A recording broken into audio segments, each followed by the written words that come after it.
So, Acho, does Tom Brady deserve criticism this season?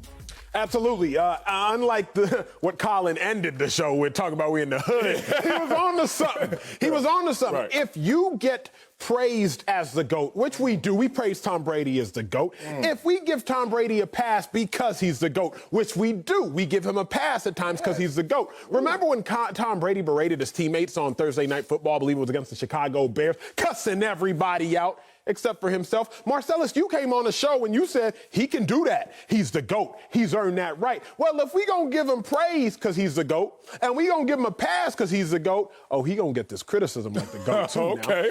He gonna get this criticism like the GOAT too. Marcellus, he came to Tampa Bay not to win regular season games. But more than that, because we in the regular season. So he came to Tampa Bay, that is Tom Brady, not to beat bad teams. Jameis Winston was beating bad teams. Tom Brady came to Tampa Bay to take them from average to great. Okay? Tom Brady not doing that. Not doing that? Not doing that. You know that for fact. I do. Okay. I do, Okay. because what we have seen is what we have seen. And the big eye in the sky, it don't lie. Let's talk about the full screen the last two seasons. Tom Brady versus playoff teams. He's 1-4. Pass touchdowns, pass interceptions, 1-to-1 ratio. Completion percentage, 60.5. Passer rating, 74. That's on the left. Tom Brady versus playoff teams. On the right, you see Jameis Winston last year in totality, 7-9.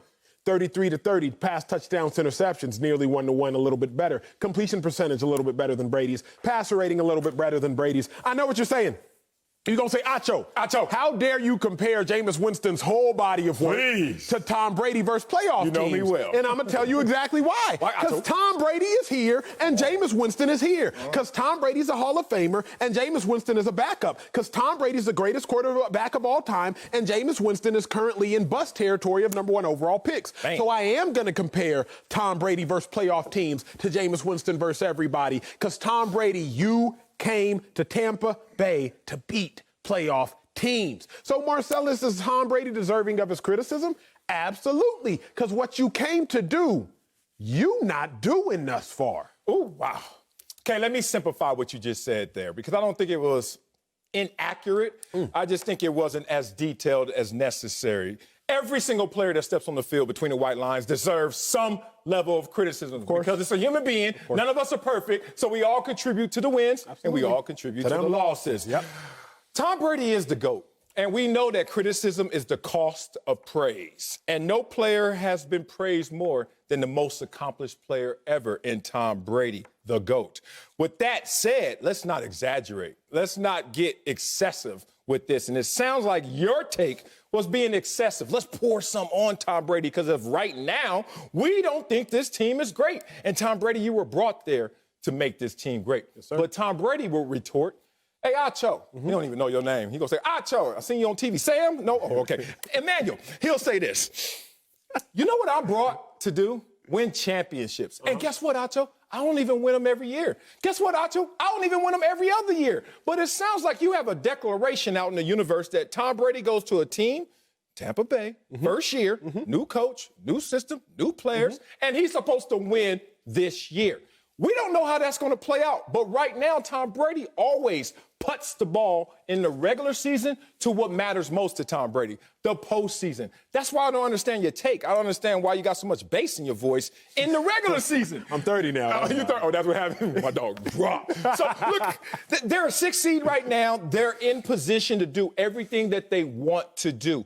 They're establishing a winning culture. They're establishing a winning philosophy. Let me take you back to the bye week when Bruce Arians and Tom Brady were out golfing, or at least setting up golf. That's what they just kept talking about. Remember I told you about the foursome I was a part of? So anyway, they're golfing, and they come to a realization that, hey, Bruce Arians, you keep talking about play calling. I get it, dog. I'm in the playbook. I'm Tom Brady. I get this playbook.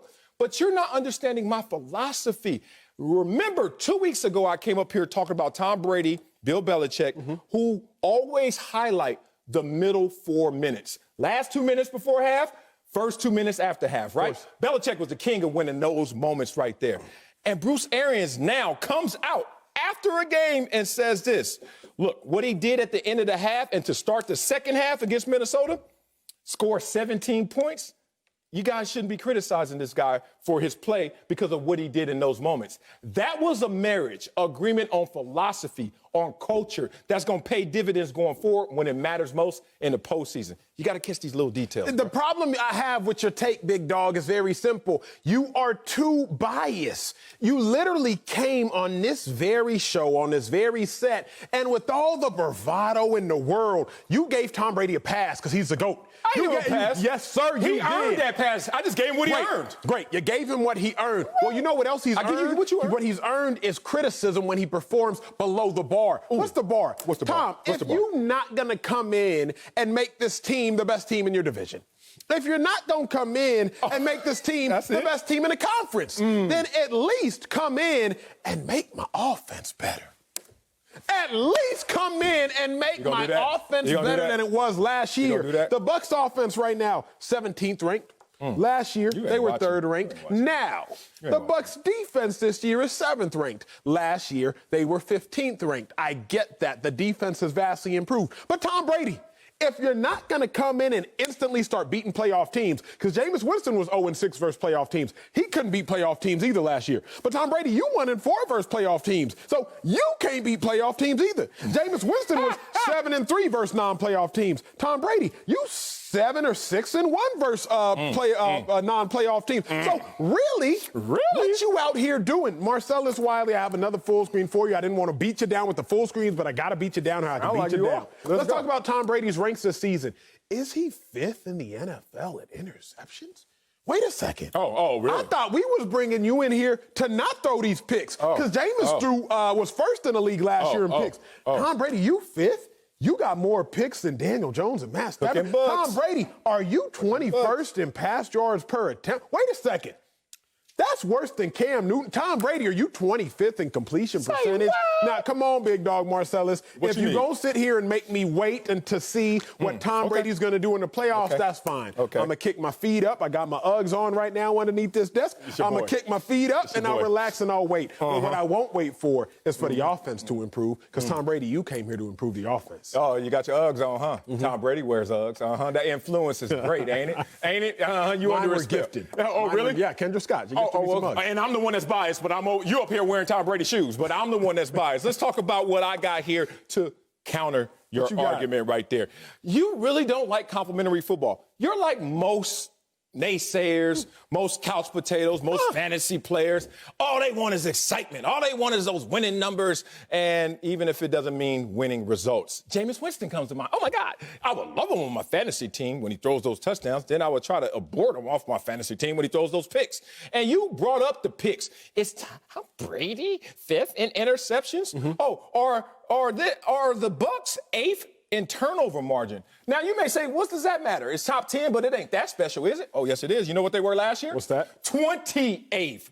I wonder how you go from 28th to 8th and how it affects the entire team, not just Jameis Winston's stats. I tell you how. When you play complimentary football, when you win the middle four, when you are a guy that makes sure you don't turn the ball over and get the defense out there tired, you're a guy that's playing complimentary football because you're thinking about all 3 phases as you're playing your position. Tom Brady, 30 touchdown passes, his most since 2017.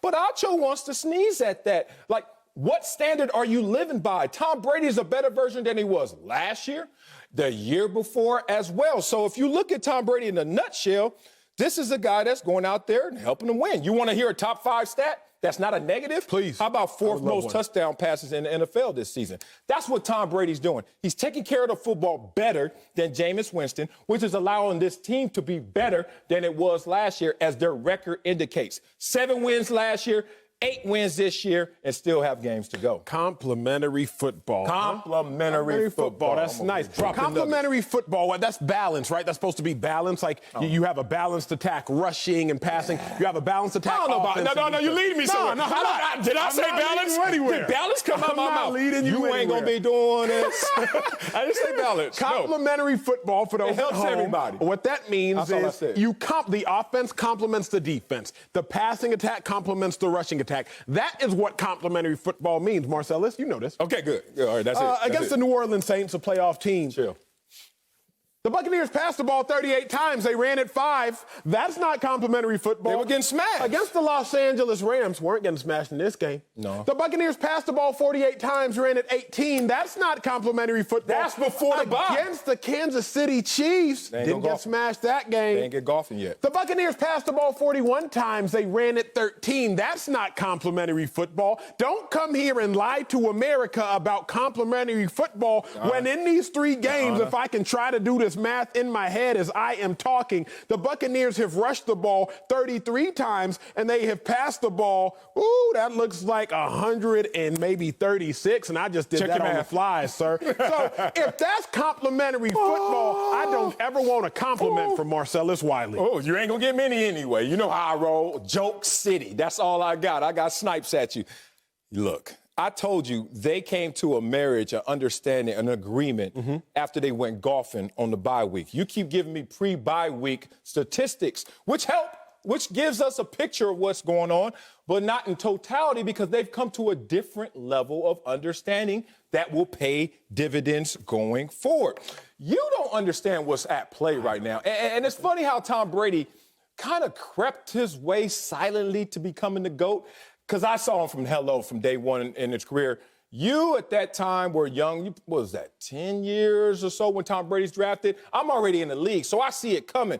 And you don't see Tom Brady as a GOAT coming.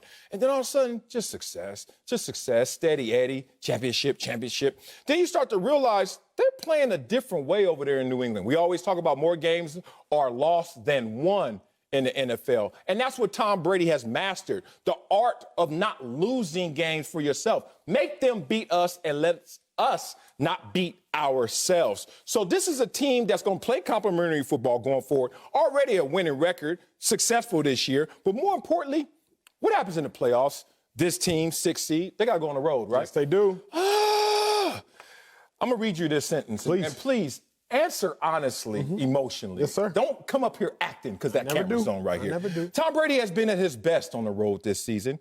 296 passing yards a game, 15 touchdown passes, 2 interceptions, and a 107 passer rating. Do you have confidence in the GOAT when he goes on the road with this team that's playing complimentary football going forward? Yes or no, Acho?